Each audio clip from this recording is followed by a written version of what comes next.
Okay, so the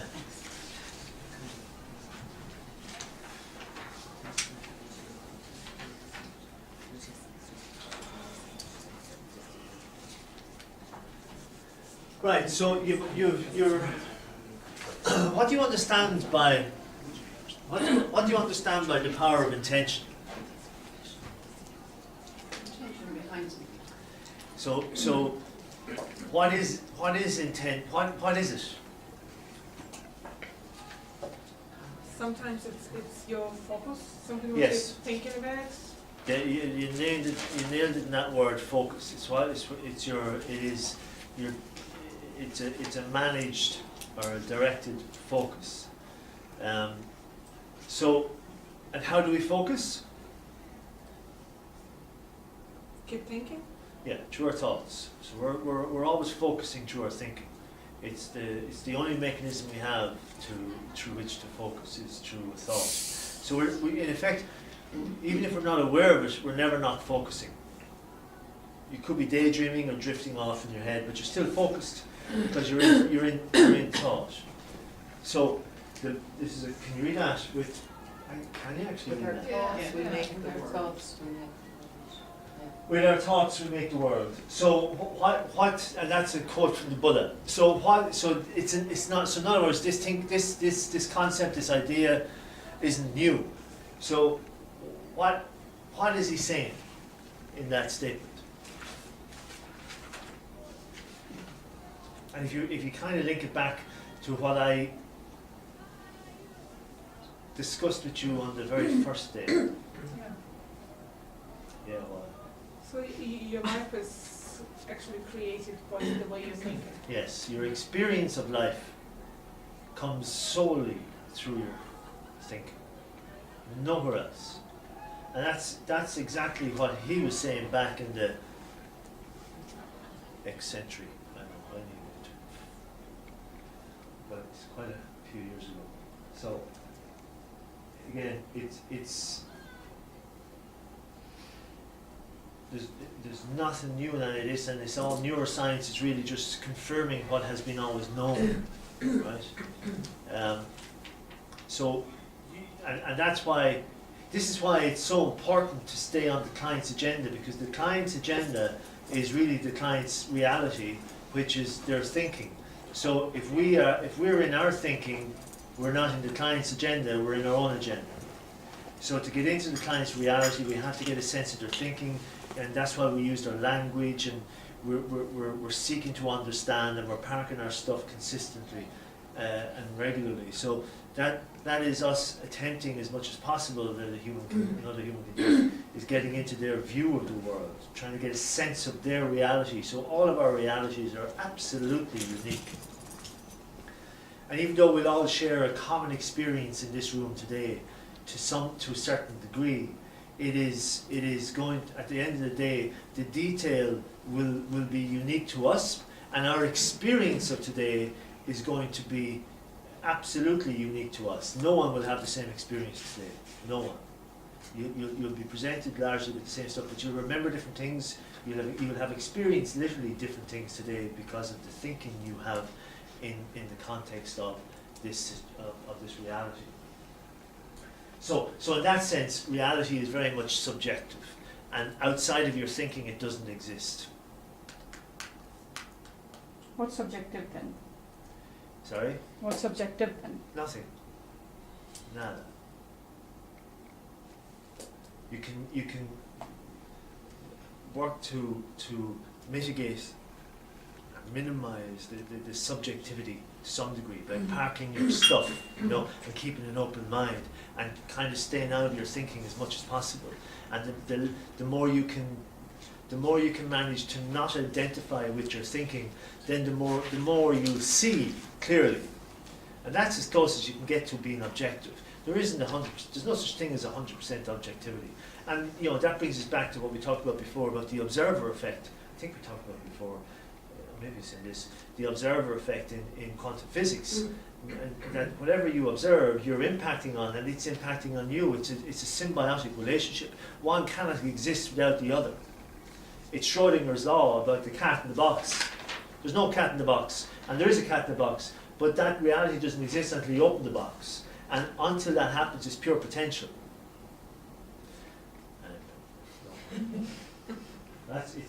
It's actually based. It's actually all physics, and all of this. These are sort of some of the principles in behind quantum mechanics and quantum physics in general. You don't need to know any of this. It's just if you're a bit of a nerd and into this stuff, then it can be fascinating. But and you could even push this further into the concept of time travel, which on paper is very, very doable and is realistic on paper. They just don't. The mechanics of it are a bit beyond their reach. But it's kind of all of this is kind of a way of saying like for example, you probably would have learned about this. I'm trying to remember, did we learn about it in a secondary school? I certainly learned about it even basic physics in university. That the light exists in particle form, photon form. It exists in two forms simultaneously, depending on which way you want to measure it, and that's the observer effect. So it's going to show up in a particular way depending on how you choose, depending on how you engage with it and how you choose to see it. So your intention is determining what you're going to experience, right? So how you show up and the thinking you bring to a situation is going to give you the outcome. It's going to give you the experience of the thing, and it's all wrapped up together. None of it happens separately or independently of the other. Anyway, that's what I'm saying there. So you can't.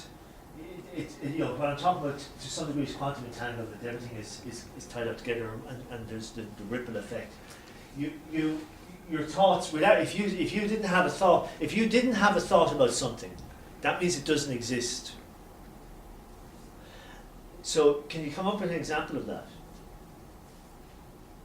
An everyday example.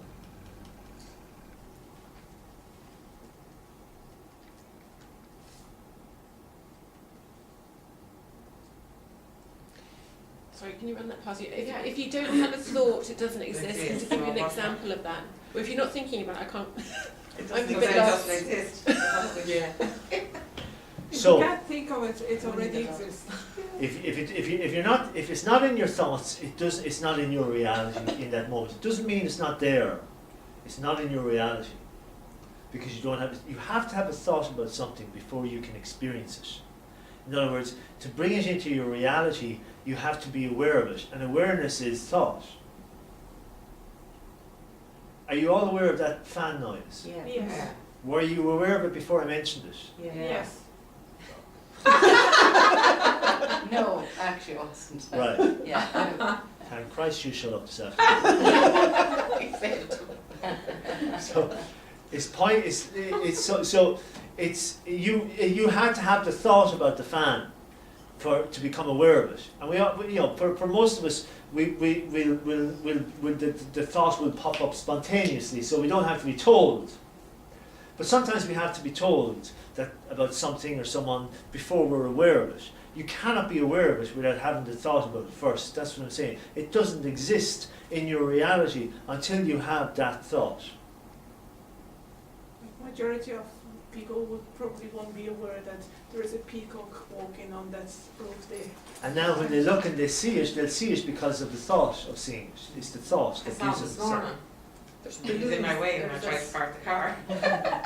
But that's the aha moment in coaching. Is that the? Yeah. It can. The aha moment is a quality of thought that has real meaning, and I suppose has an impact that's very, very relevant. So and really an insight is just a combination of new connections in the brain that happen spontaneously.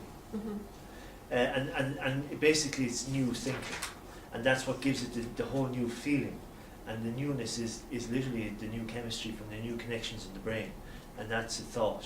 It's all thought. You can't not have thought. You can't not be thinking. So and your reality is always coming through thought. So all your senses is the thinking, the feeling, the smell, the taste, the sight. All your senses are mechanisms through which the body processes information and delivers it to you via thought.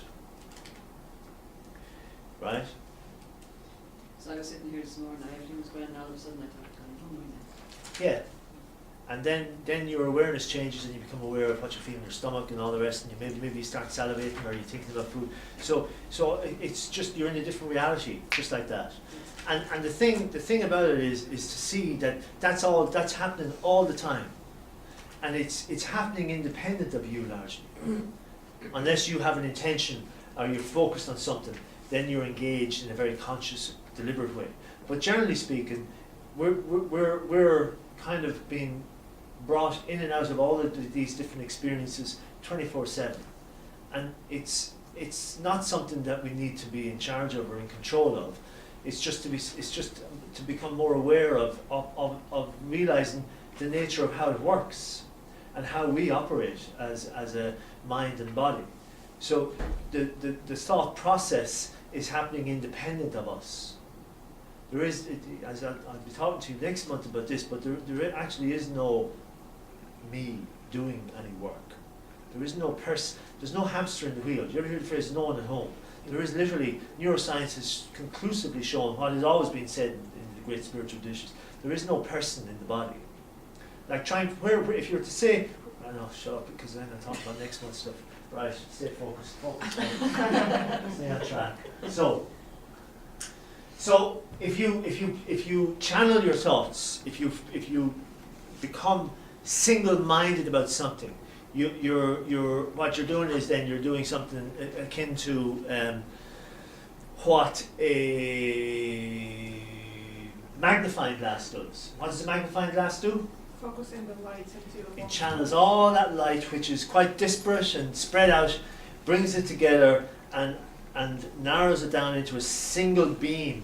And that same light that is quite diffuse can light up a room. When it's channeled down into a very tiny, narrow beam, it can burn through serious types of material, like really thick material. It can really cause serious burning. So its strength is enhanced significantly the more focused it is.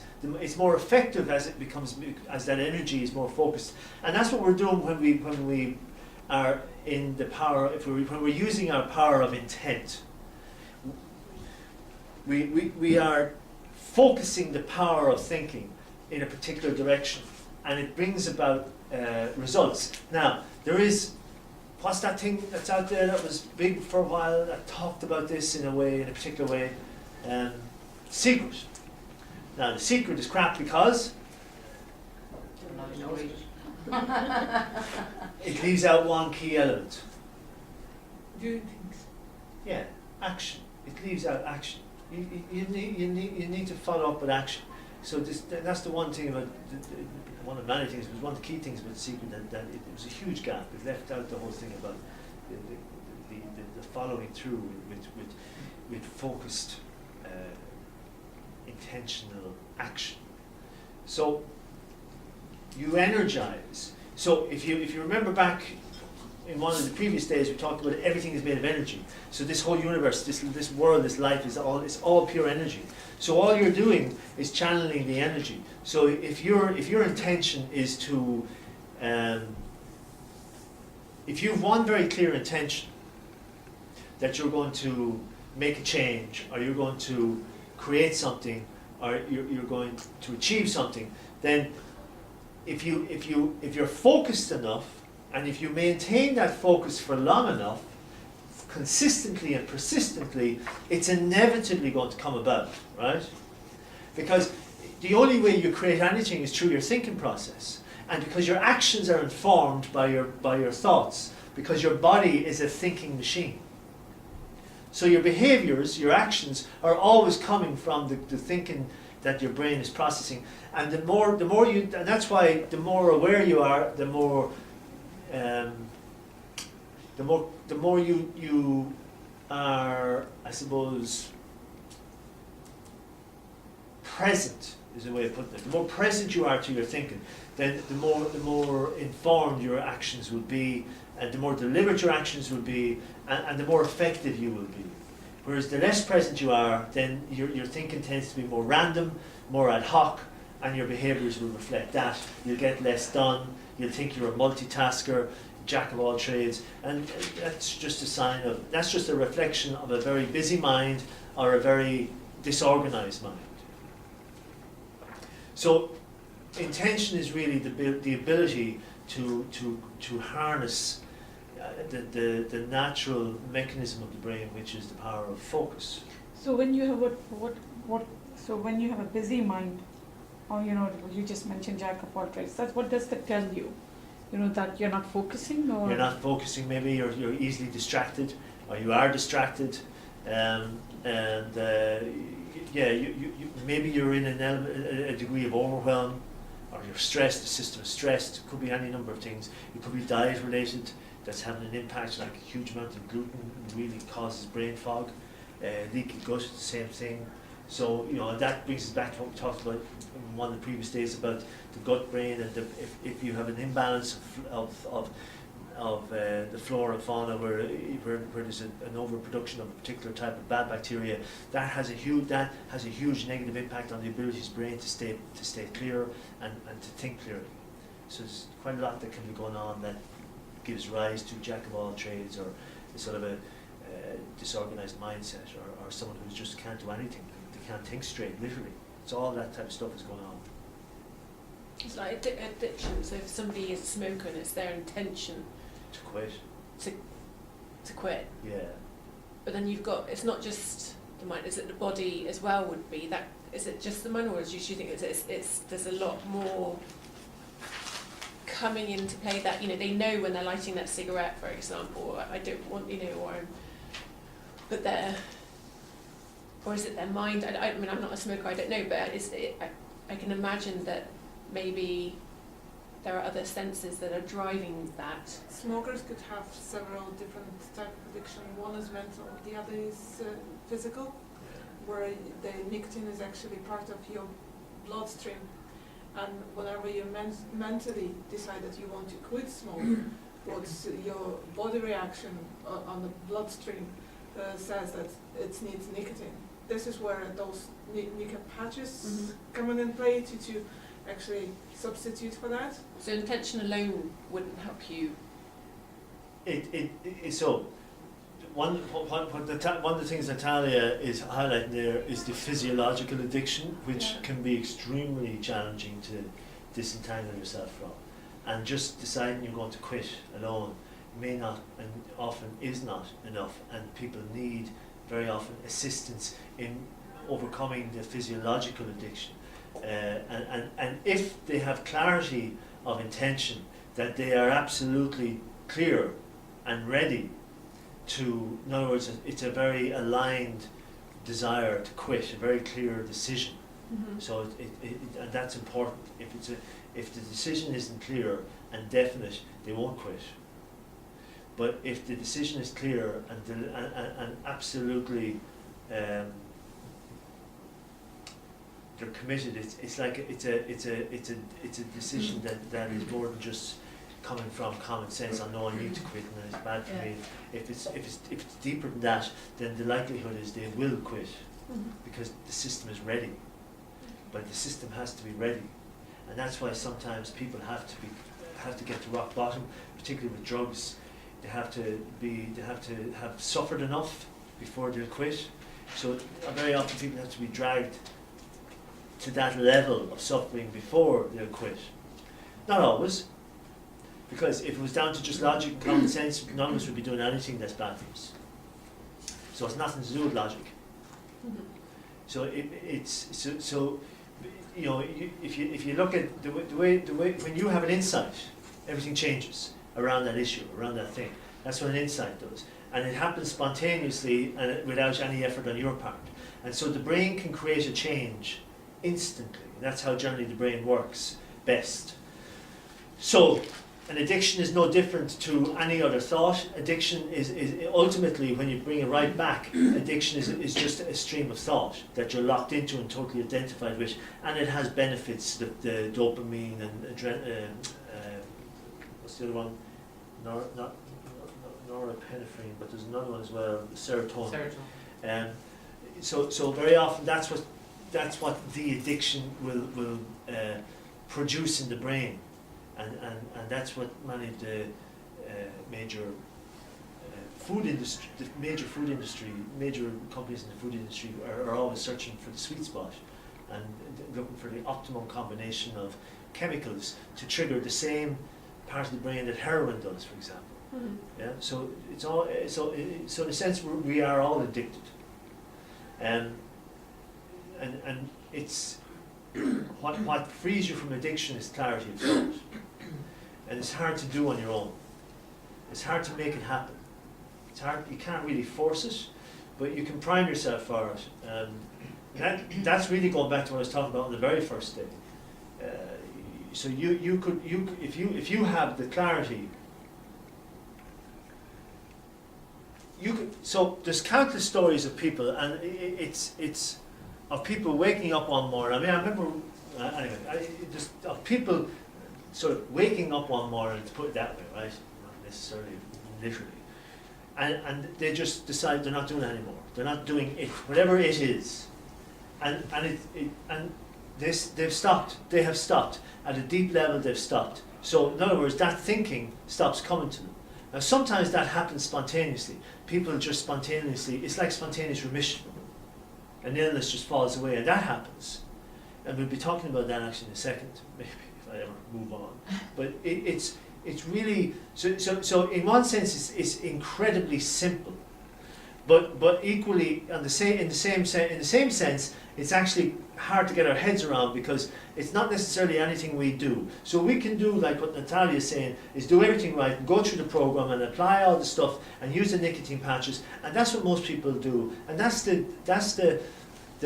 industry standard for quitting any kind of addiction. That's the norm. But that's not how that's not actually how the brain divests itself of addiction. It pops it like that, and that's an insight. Mhm. And once that insight happens, there's no going back. It's like it can't go back there anymore. And even if they try, they don't want to. They can't. It makes them sick, and that's because the system has been rewired, and this drug is not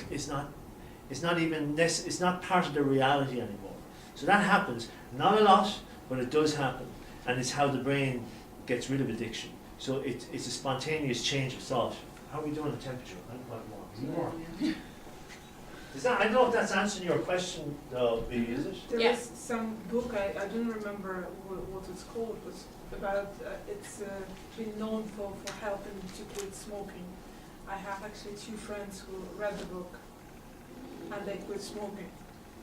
And I didn't read it myself, but it was funny because I quit smoking just before that, before they started to read the book.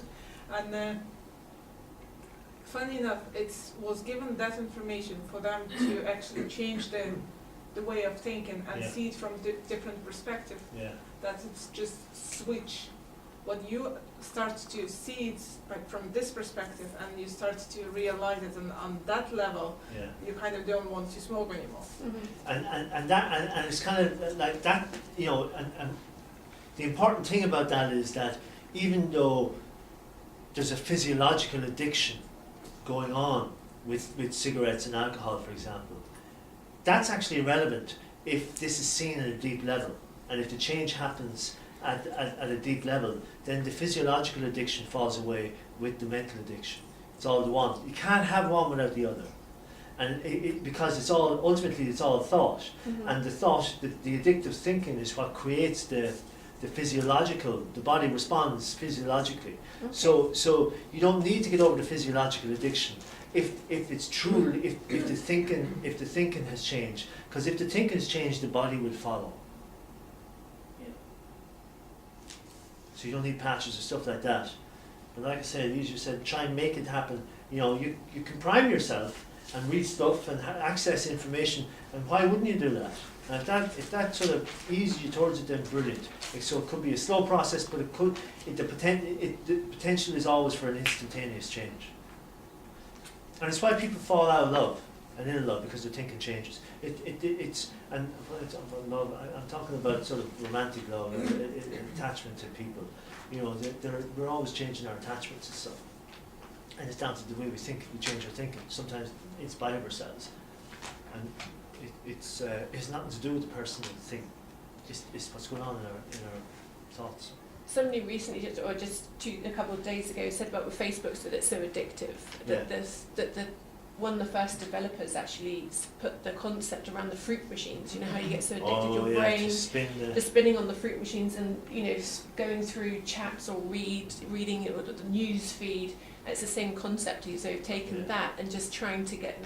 I find that fascinating that the brain, that serotonin, the addiction. Oh yeah, they're feeding into the whole psychology of expectation and the psychology of disappointment. Even that's what they're feeding on. So yeah, I mean, Google, Facebook, LinkedIn, Snapchat, Twitter, they all do it in their own way. Even the colour of the buttons they have when it pops up on the phone that there's a message and you see it, it's red. It's red for a reason because it's danger, it's alert, and you're drawn to it. So there's a psychology to everything they do, and it's all designed to hold our attention, to keep our attention on their products. Yeah, I think it's just what marketing is ultimately. So, from what you're doing is you're energizing. You're tuning in through intention, through our thinking in a particular direction. We're tuning into to whatever is in line with that type of thinking. So that's why a paranoid person, who's paranoid about something or someone, will always see evidence to back up their paranoia. It doesn't matter that it's not real; it's real to them because that's the way they're thinking. They're focused that way, and so they cannot but see that. So for them, it's true. It feels true. So it is true because it's the way they're using their thinking. So it's not about so much the type of thinking you have as it is more about how you're using the thinking you're getting. Are you using the thinking mechanism effectively and optimally? Most people, we tend to be quite lazy about it, really. So this principle, some of you might remember if you were on the coaching program that I did, I would have talked about a mathematical principle, and it's also a principle of math in music. It's sympathetic resonance. So anything that has a frequency that is set at the same level as the thinking you're in will vibrate. Literally, will resonate. So it's like it's what's called earlier in not entrapment. Is it entanglement? I think it's entanglement. Entrainment. Sorry, entrainment. So it's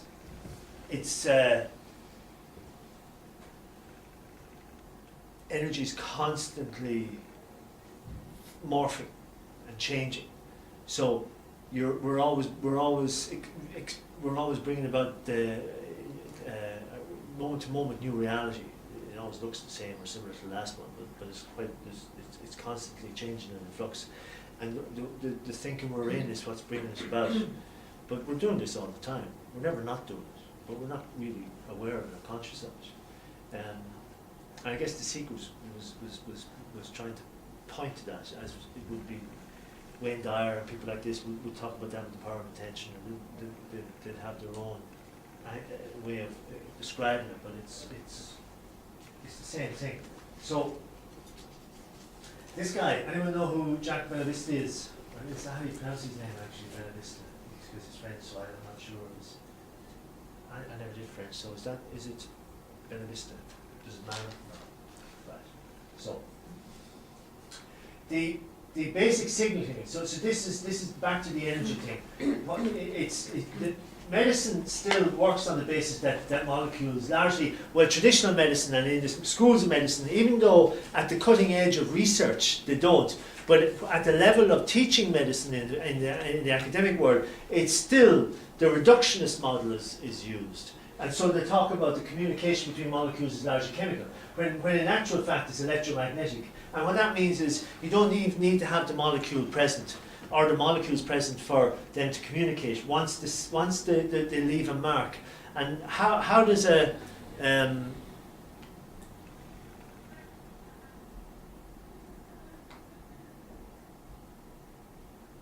you know, when you're at a, say you're at a concert, and the band stops playing. For moments afterwards, what's in the room? The sound echo. The sound, and yet there's no music being played, but the sound is still there. So, and what is sound? Energy. It's a vibration. Form of energy. So it's energy, it's vibration. So it's the mark that was left in the energetic field by the instruments, and it's the same with what this is talking about here. Everything resonates and everything leaves behind a mark or resonance, and that's basically how molecules communicate, is through the exchange of energy, if you like. They communicate through sound, or vibration, really, actually is a better word. And if you know the vibration of something, if you know the frequency, you can create or recreate that effect without having the thing that creates the effect. Do you see what I'm saying? If you know the frequency and you can create the frequency without the thing itself, you bring about the same effect. Which is basically what that says. Is there any questions on this? There's a whole branch of medicine that is not mainstream medicine that's based on this. Anyone want to guess what it is? It's trashed by mainstream medicine. But that's because mainstream medicine still operates in the 19th century. Apart from brain surgeons, obviously. Homeopathy and kinesiology and to some degree reflexology. And then you have sound therapy. So you have a lot of interventions, medical type interventions that operate on this principle of electromagnetic communication rather than relying on chemicals. You still with me? Mm. Or am I just talking We're to the trying our camera? best. So there's a reason why I'm talking about all this, right? Because it means that reality is like we said, reality. If everything is energy, reality is a formation of energy into a particular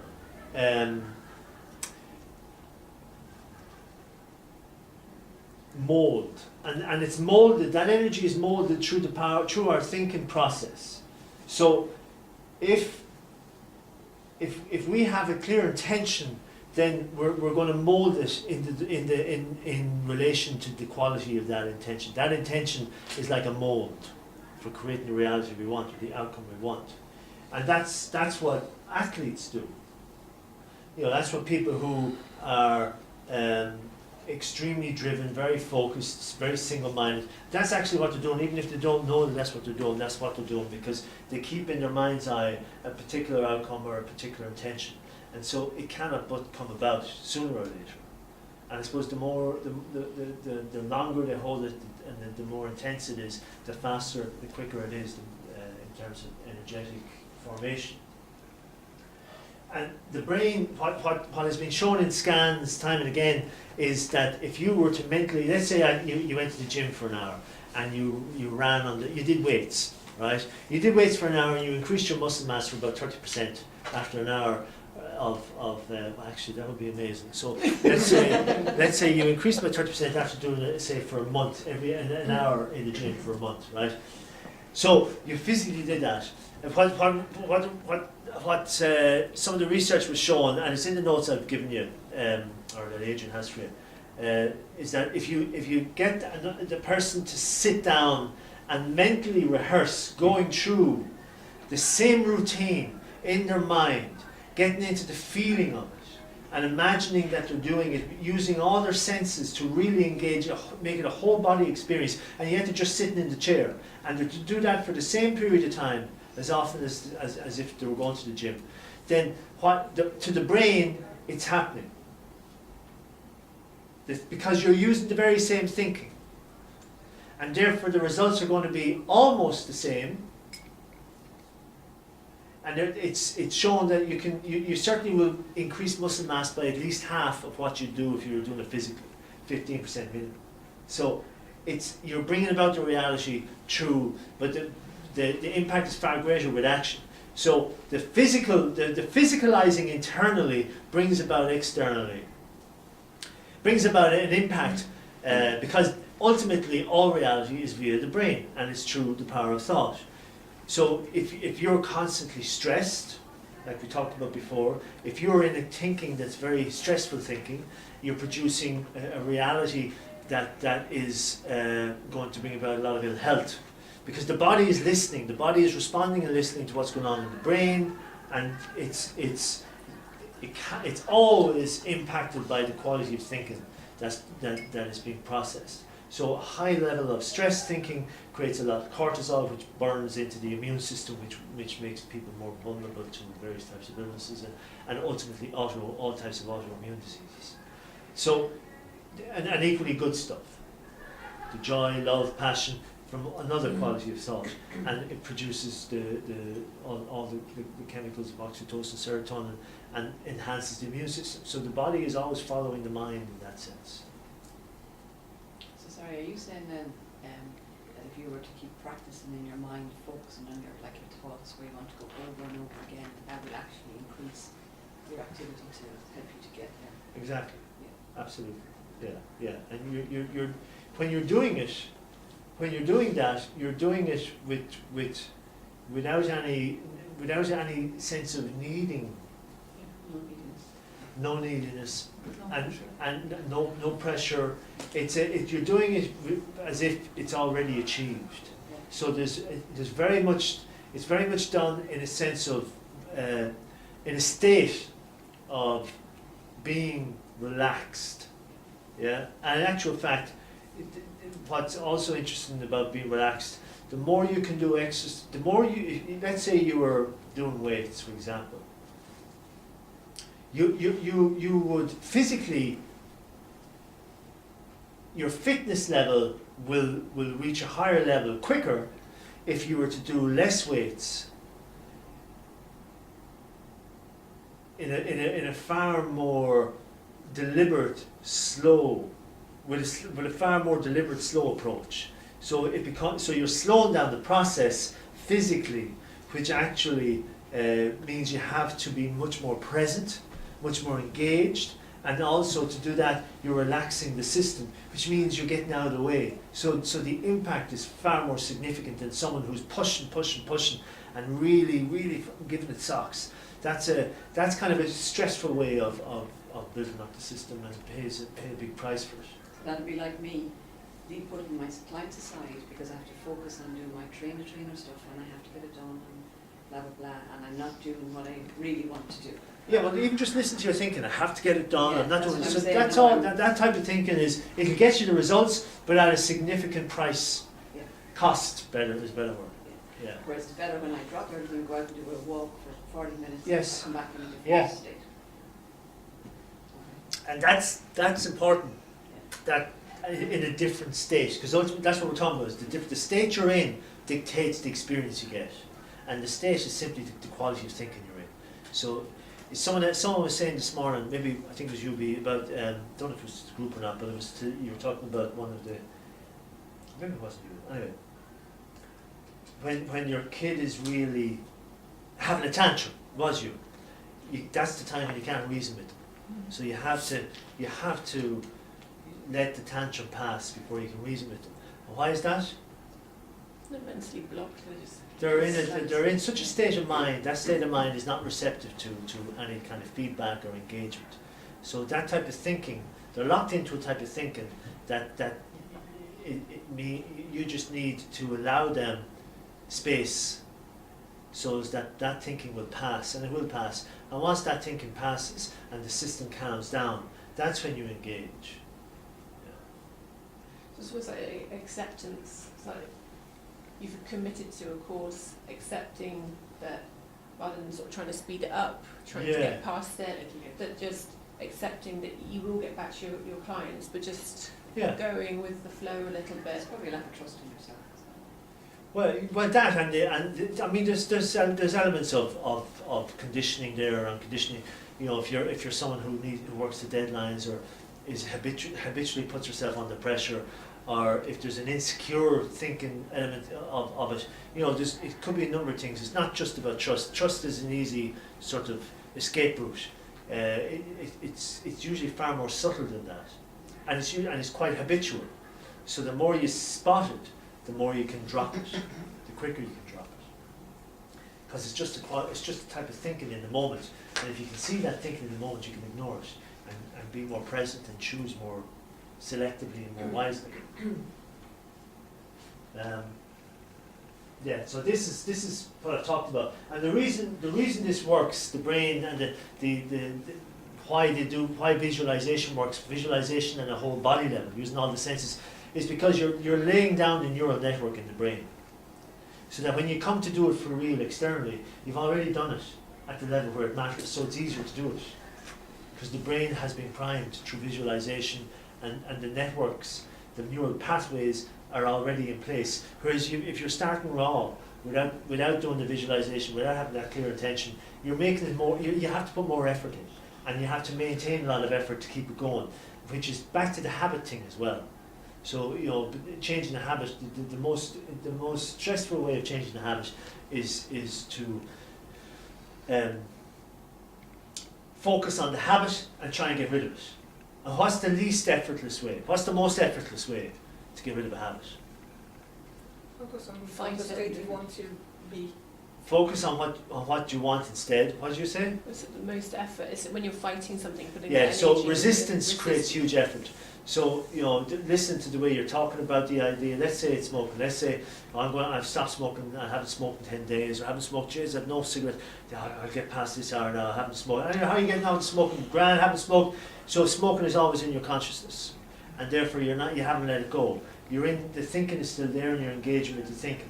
So there's a constant fight to keep letting it go. Whereas if you use your thinking and focus on something different, have a different intention. So the intention isn't to quit smoking, the intention is to run 5K race in 10 weeks' time, or to do something on a fitness level, for example. That's a different focus, and it's a different quality of thinking. And it'll bring everything else, it'll have a ripple effect on everything else that's relevant to it. And it'll bring about a shift in thinking around the smoking without you having had to necessarily focus on it or put a lot of effort into it. So it's just being more strategic in using our attention. But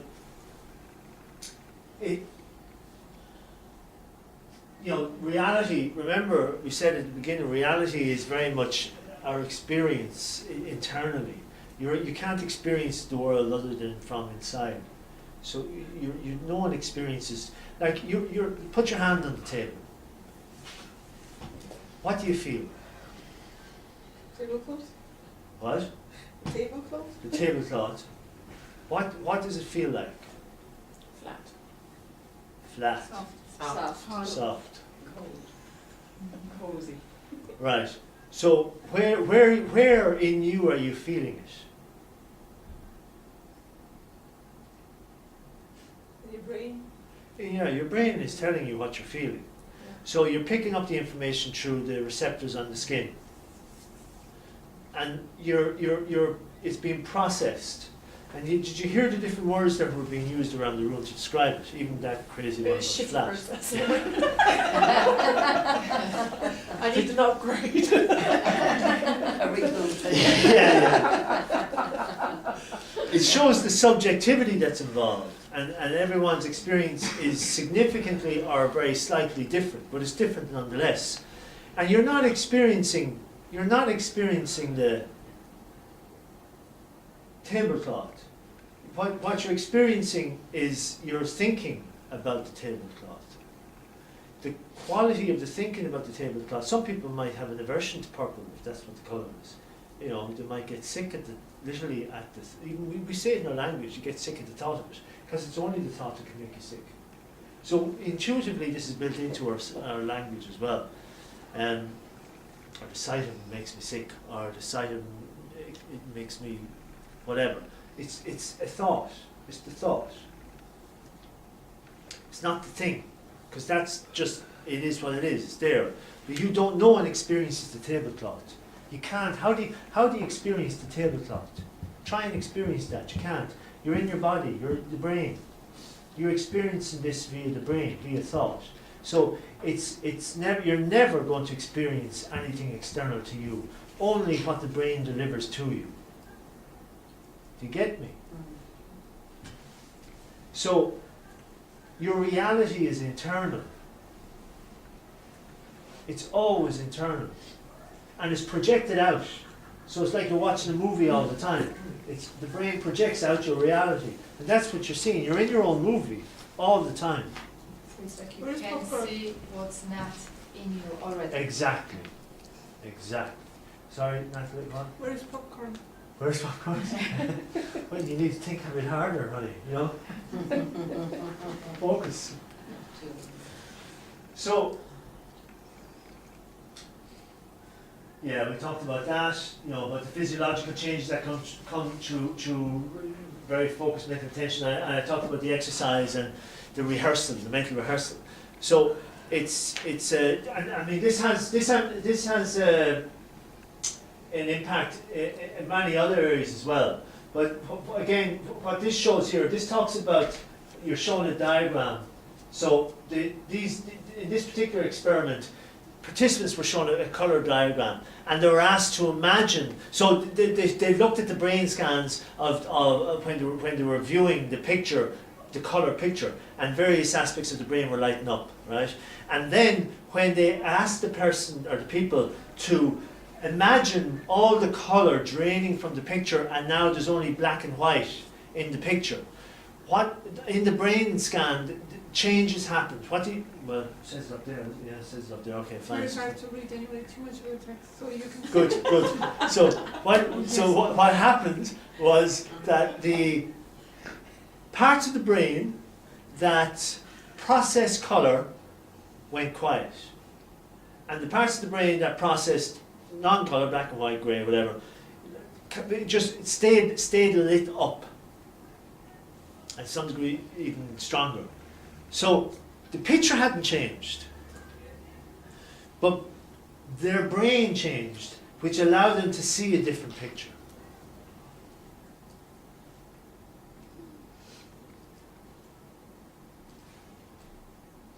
Do you get me?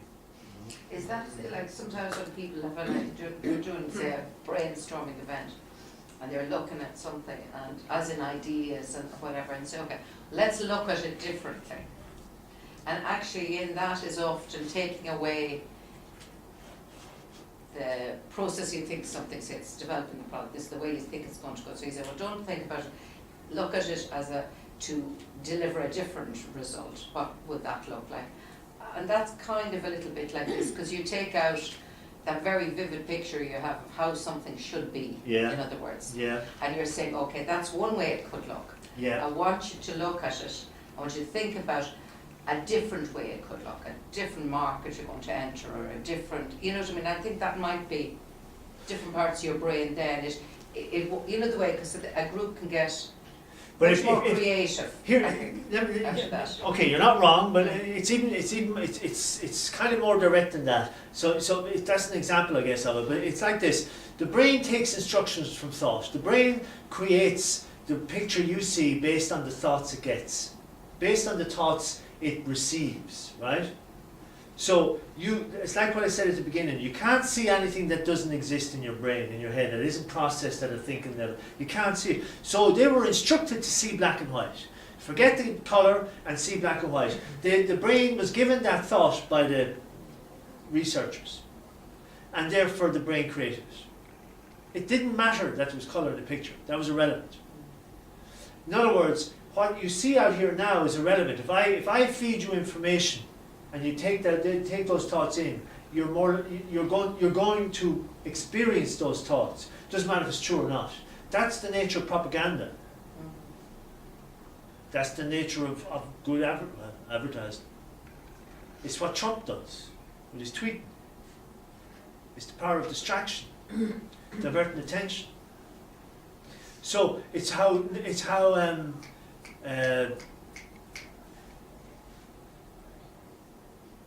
auto-suggestion. Hypnotism is how hypnotism works. It feeds suggestions, which is a thought. And if you take in that thought, your brain brings it into your movie. Santa Claus. There is a show going on Russian TV at the moment about hypnotism, and the guy who is doing it on the stage was actually the public people, and they doing absolutely weird things. So first thing, they test people before they bring them to the show, so to make sure that the people are Susceptible to Yeah. suggestion, yeah. So they accepting this, and they will be led by the hypnotist.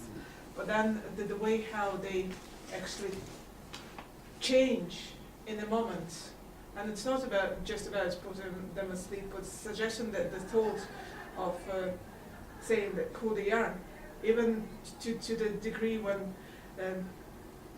one of the shows there was a girl looking at her pictures, and then in the 1 minute she been suggested that she looks like a different star, as she been showed a picture, and then she goes into recognizing herself which pictures will put into your portfolio, and then she sees picture of herself, she puts, there is no me here. Then she shows a picture of different person. Well, yeah, that one is good. Yeah. We can do with that. Yeah.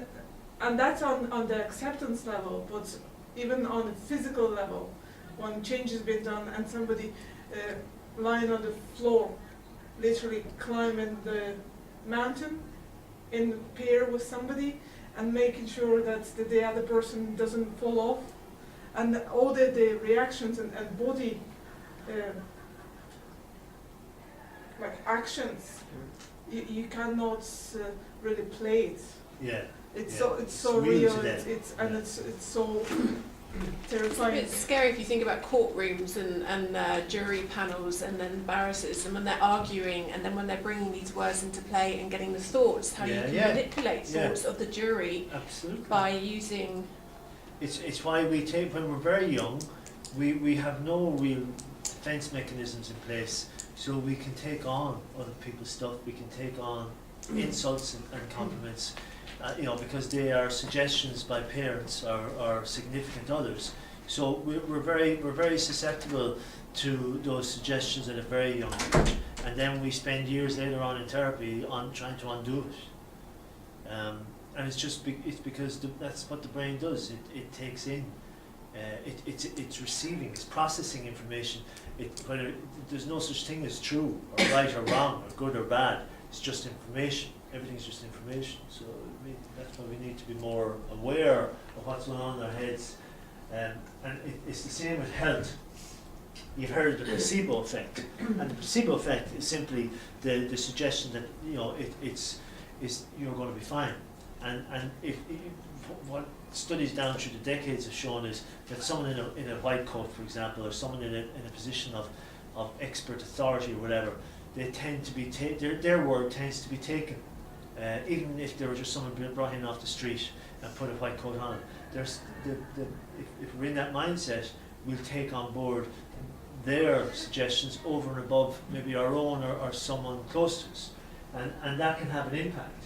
So what's interesting about placebo is that the pharmaceutical industry largely works to push aside or minimize the placebo effect or dismiss it as it's just the placebo effect. And yet the placebo effect is how the brain works. It's how the body heals. It's literally it's literally the self-healing process being activated through our thinking. And it's far more powerful than an actual drug administered externally. Of course, the pharmaceutical industry don't want that because it would mean that they're out of business. But our ability to self-heal is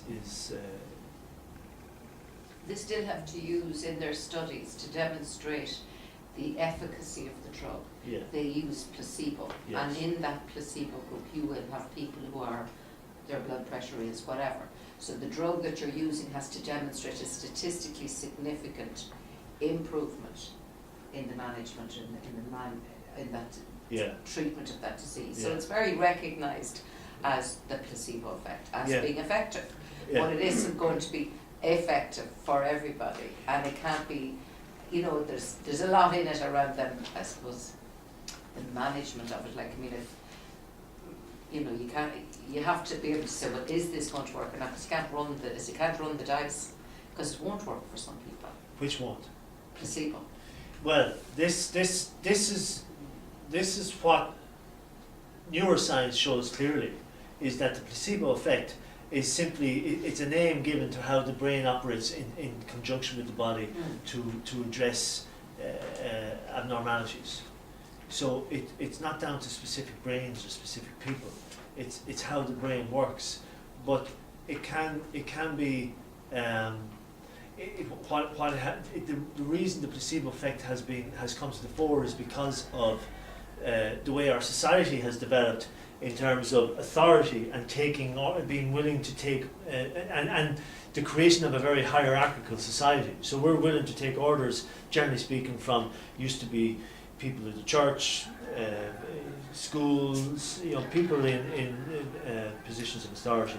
So that willingness to accept instructions from others is I suppose is what we would traditionally call giving away our power, but equally it enables the brain to activate a particular mechanism. So, for example, when these people here were in this experiment, half of them, let me see if it comes up here. Yeah. Oh no, it didn't. Okay. Half of them had, or something like half of them, yeah, half were put on placebo. They were given nothing other than just a sugar pill. So, and yet they had the same impact, if not better, in terms of recovery as those who were given the drug. Now, it's not to say that the drug wouldn't be good. It's more to say that the placebo effect is used to gauge the effectiveness of the drug, as opposed to just saying, well, how can we harness the placebo effect? That's what I'm talking about. We never go after the placebo effect and really understand and seek to understand it in depth and make that the basis for medicine.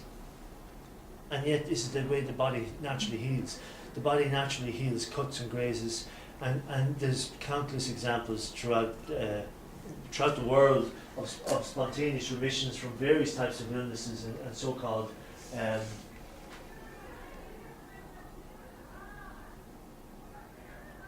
death sentences, people who weren't supposed to survive a particular condition. It also works the other way around. I think you were telling us a story about a gentleman who was diagnosed with cancer in a few months. AIDS. Was it AIDS? And then he died, but they found nothing. It was a mistake. It was a mistake in the lab. The bloods were mixed, and when he was told a few months later, his remission was pretty much instant. The symptoms fell away, but he was dying. He was up to that point. He had all the symptoms of AIDS. He had manifested all the symptoms of AIDS because he believed he had AIDS. He believed what he was told, and that's, if you believe what you're told, that's what you'll see. That's what you'll experience because it's in your thinking. You can't not. Whether it's true or not is absolutely irrelevant. There was another research done in a hospital where they divided patients in two groups, and they told one group, they asked one group to always say that they are feeling better. So everybody, the doctor was going to ask them how they're feeling today. They were charged to say, I'm feeling better today. And the other group, they said nothing, you just say how you feel and wherever. Obviously, a couple of months later, this research showed that people who were saying that they're feeling better, they were recovering actually better and faster from their illnesses than those that they were talking about how ill they are or where they have aches and whether they feel better or not. I guess it's a bit like the critic and the affirmations then, right? It would be, yeah. I mean, you're there are different ways of using your focus. If you're focusing on what's wrong or what's bad or what's lacking, then you're just experiencing more of that. And so in that research, they were asked to say that they are feeling better no matter what they were thinking. Even if they were thinking that they are feeling really crap today, they had to say. So they didn't even have to believe in that. You know what I mean? They were just to say that they are feeling better today. And it was happening, that they were actually becoming better. But then you get lots of people that are really positive and really feel good about it, and that just doesn't work out. Right. So Doesn't always work. then you feel, oh, I did my best and I was really positive, I really worked hard. Well, how do you know? You see, the thing is, you don't know. No, you don't. That's, you see, it's whatever bear the fruit of the scenario is what tells you what was really going on. So and maybe they were thinking positive, and that what came out was good compared to what was going to happen. I don't, you just don't know. You never know. And from the other side, the most positive people usually tends to be the saddest people inside. So sometimes it could be a very much of the protection mechanism of people being outwards very positive and very outgoing and open for everything. And But you would not even understand what's happening inside of that soul. So you see what this is referring to, even though it's not mentioned in the literature. This is actually referring to something we talked about earlier. So and this is important in terms of people, particularly people who recover from various types of, like you'd hear of, like it is a medical condition that people are dying of a broken heart. That actually has been verified as a physical medical condition in terms of weakening of the heart muscle because of the emotional and mental pain that they're stewing in, right? Soldiers from combat, when they come back, and there's what's it called, PTSD. Yeah, that brain, that Yeah. thinking that still stays with Trauma, what they, it's yeah, trauma what they, thinking. Yeah. Is that If a spontaneous remission can occur when a patient makes a massive psychological shift, right? So a massive shift in their thinking happens spontaneously. That's called an insight. They have an insight. And that insight is again rewiring the brain, which means the body has to follow. And so there's a spontaneous remission on the back of the insight. And that happens more often than probably we realise. And so people recover as a result of this insight they have. And not because their thinking changed, often radically, but ultimately it's that. So it could be hard. I'm just thinking for a lot of patients who are ill, or and it's always tricky. If they have a terminal illness and they ask, they have to be told, right? Yeah. If they don't ask, they don't have to. You know what I mean? And there's a balance as to some people can handle that, and it'll drive them further to overcome whatever the heck's in front of them. And for other people, that's it, it's game over, and so it's very hard for medical professionals to do the right thing sometimes for people, or know what's right for each individual, because people can miraculously recover, and it is that focus. But if that mental thing is that I'm finished, that's it, game, set, match. That's what they do these days medicals tell their patients what they think, basically, so they can say you're dying, or we're not going to treat you anymore. So this is what they say, but often patients they choose subconsciously not to take this knowledge. They deny, and so in medicine now the tendency is that you don't throw it on them again until they get it, but you follow them. So they might die never knowing how ill they were, or they might kind of slowly get that realization, so you're not supposed to kind of throw it back at them that she didn't take that on. I better tell her. I follow her, and whenever she's ready or he's ready, they'll ask or they'll relax. That's a tendency in medicine these days. There is another type of scenario potentially where a person physically may be recovering, but if mentally the change didn't happen, and mentally the person stayed in a set of mind where they feel sorry about themselves and they focus in attention to all of the troubles of pain and this and that, they just adding up and actually switching it back on. Yeah. And it's actually happening, like, to find more and more different diseases at the different times. Also it depends on the individual. I'd imagine that if somebody's very ill, like really, really ill, and like they're wiped out with pain or whatever, and it's very hard to get that vision, that picture of where you want to be if you're actually wiped out with whatever it is. Yeah. So I'd say there's a certain percentage of people that unfortunately they're so exhausted They're beyond in themselves, they don't even have the energy for that mental fight. Yeah. You know, Yeah. there's some people like This that. week, so with pain, you know, I've got back pain at the moment, and I've actually apologised to my kids for it a couple of times this week because I've just been like, oh God, you know, that pain overrides. Kind of, if I'm uncomfortable, then you suddenly find yourself sort of unconscious, or you're getting grouchy, or just, you know, sort of snap because you're in pain. But I mean, if there was a way, or as a coach, if I can then remind myself, actually, I can override this. Is that, you know, for me to actually this pain that I have here, if I can mentally override that, and make the experience for everybody else a little bit more pleasant. See, Well, I that's also possible. experience pain, so it's not everybody else. Mm. See, it's once again an assumption of what everybody else experiences.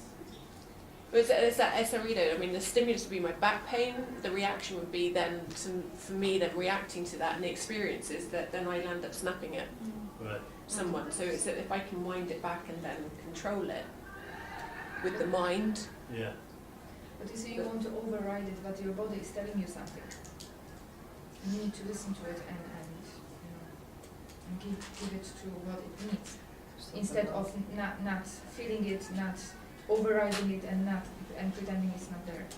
Your body is telling, through pain, your body is telling us something. That's why we have pain. You know, it's protecting us. Yeah. So I don't know if overriding pain is the way to go. I know what you want to do. Yeah, I just thought if there's a way of kind of like yeah. doing that, just, you know, if it is the brain controlling it, that's a receptor, you know, these sensory, and it's all feeding here. So it's my brain saying, that hurts there. But if I can then control it. But it hurts for a reason. It does, but sometimes it does. Most of the time it does, but sometimes pain can be purely psychological. I mean, all pain comes via thought, so you can't be aware of pain until it's in your thinking. So it's and sometimes you could be going through you could have serious physical trauma done to your body, and you keep going on, totally oblivious to your leg hanging off, and it's only when someone points it out to you, then you start to feel the pain, because now it's in your thinking. So it has to be in your thinking. So and there are I don't claim to know them, but I know there are ways to, as to use your phrase, to overcome the pain or to mentally suppress it. But it's something that seems to require a high degree of focus and the ability to be extremely present and sort of be in a kind of a meditative state in terms of being able to move pain. Literally, like some Zen Buddhists can move pain out of the body, if you like. So it's and you know there's plenty of examples out there of operations being done under hypnosis, and the client is awake and the patient's awake, but they're numbed through hypnosis. So it's very doable. It was a surgeon in Naas who did surgery using hypnosis Yeah. many years ago. Like Yeah. he's died a few years and whatever, so it's going back about 50 years ago, whatever. But certain patients, and he's written books. I can't think of his name. But he's written books on hypnosis and all of that. But there were some patients where, for whatever reason, they weren't in suitable cancer for a full anaesthetic, Yeah. and he used hypnosis successfully. Yeah. Yeah. Yeah. I did hypno breathing for my Oh yeah. child, and that was, I really felt that through childbirth, then that focus Yeah. Yeah. on the breathing, that really, just to focus the mind, to take it off Exactly. what was really happening, Yeah. was, that helped. Yeah. And that's kind of pointing to what you're talking I'll about. just tell you this quickly. My friend's sister, Yeah. about 18 years ago, ended up supposed to be having a hysterectomy. Yeah. And she said to the surgeon or the nurse, whatever, she said, "No way are you taking my womb." She said, "Because I'm having it." And they said, "Well, we have to blah, blah, blah." She says, "No way." And she would not let them take the baby, and she went off to have 2 children. Right. Because she was just determined that this was going to happen. And Yeah. I love that story because it kind of keeps you going. And that's a true story. You know, she just was having her babies. No way. Well, that's once you're determined, Just there's like nothing. overriding. them. Yeah. Exactly. Yeah. Exactly. It's the determination that matters. So, and we talked about this, the healing. And a healer. And again, this is important even in the traditional medical field with doctors and all. Not just healers in the way we know them in terms of hands-on healers, but even the doctor in the white coat or whatever.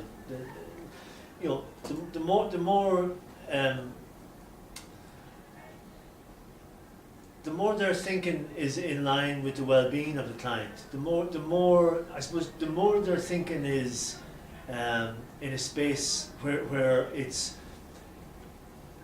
the energy of their thinking or their mindset is more one of, for want of a better word, heart-centered or heart-focused, then the more of an impact, positive impact they'll have on their patients. And not because they're necessarily a better or more skilled doctor, but because the quality of their thinking is heart-focused or heart-centered. Do you know what I mean by heart-focused or heart-centered? No? So it's more compassionate. It's free of judgment. It's full of love for the person. It's sort of an altruistic love, right?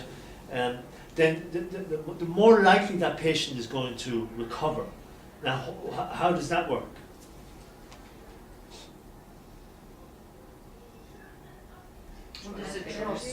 There's a trust in the individual that you're dealing with, more than if you're dealing with somebody that you don't trust, or So a connection is created. See, there's a connection, and that's where once you connect with someone, you're in sync with them, right?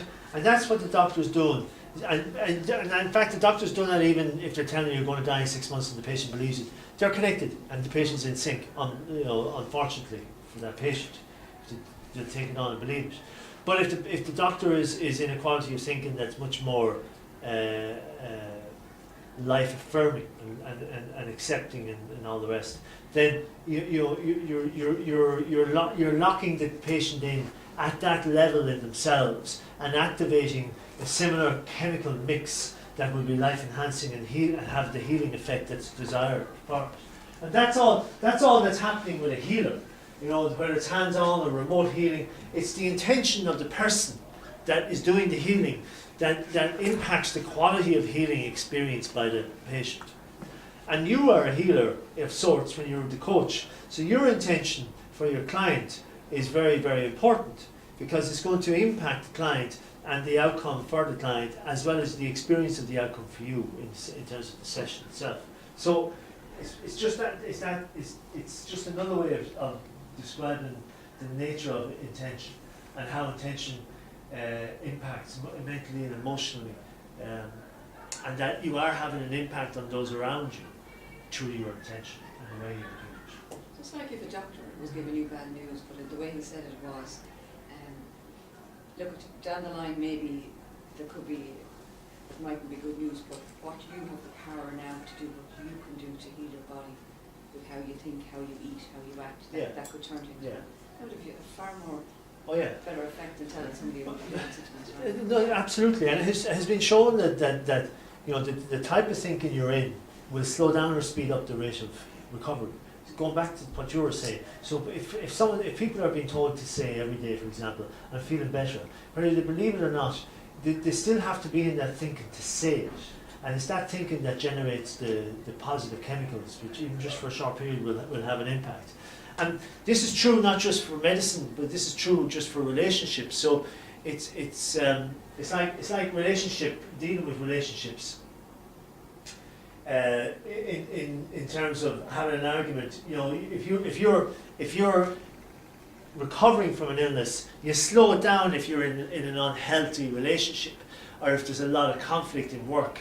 Any kind of mental anguish, no matter what its source, reduces the body's ability to heal, slows it down at least, and in some cases can actually work against the body healing. And this is also true for traumas that are still held in the body as sort of cellular memory. They can impact the body's ability to heal. And this is why sometimes for a really good therapeutic or a really good intervention releases the person from an old trauma, and that can bring about literally a transformation and a healing of the body on many levels, not just physical. And that's what actually was, that's kind of what was being pointed to with Jesus and the lepers and parables like that. It's the ability to heal, because real healing is from the inside out, whereas pretty much medicine today is about dealing with symptoms. It's an outside-in approach. Take a pill, and it has a benefit to a point. Now I'm generalising, so I'm keeping it simple. But real healing is from the inside out at a very deep psychosomatic level. And that's why it's not something you can make happen, but you can prime yourself for it through talking. Any questions?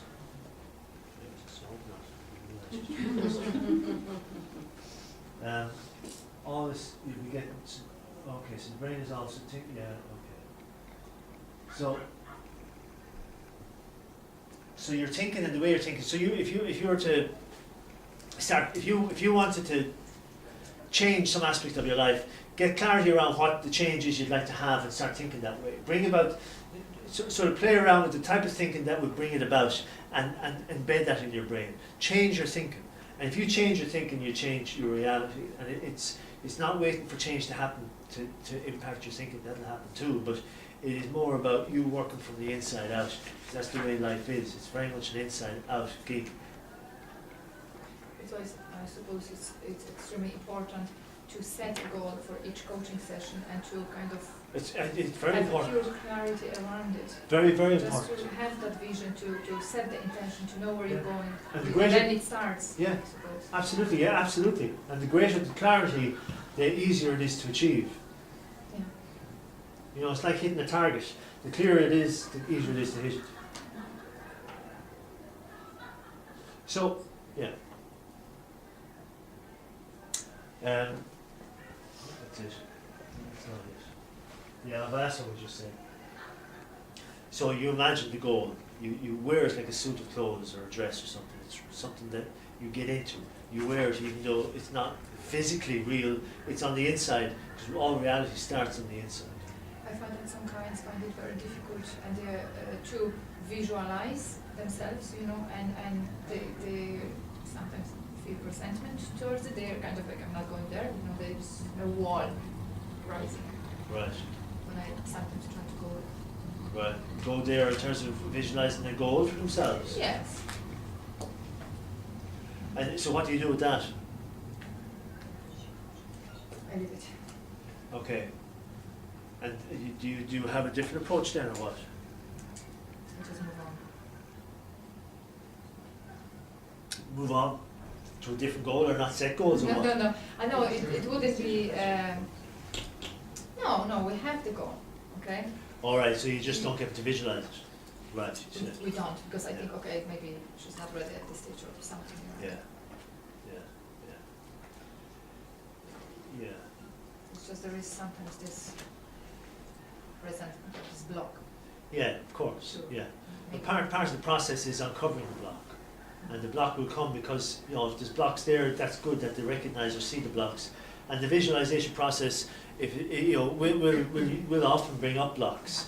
And Because it's like they want it, but they don't want it. yeah, Yeah, that's the nature of the conflict that we tend to live in.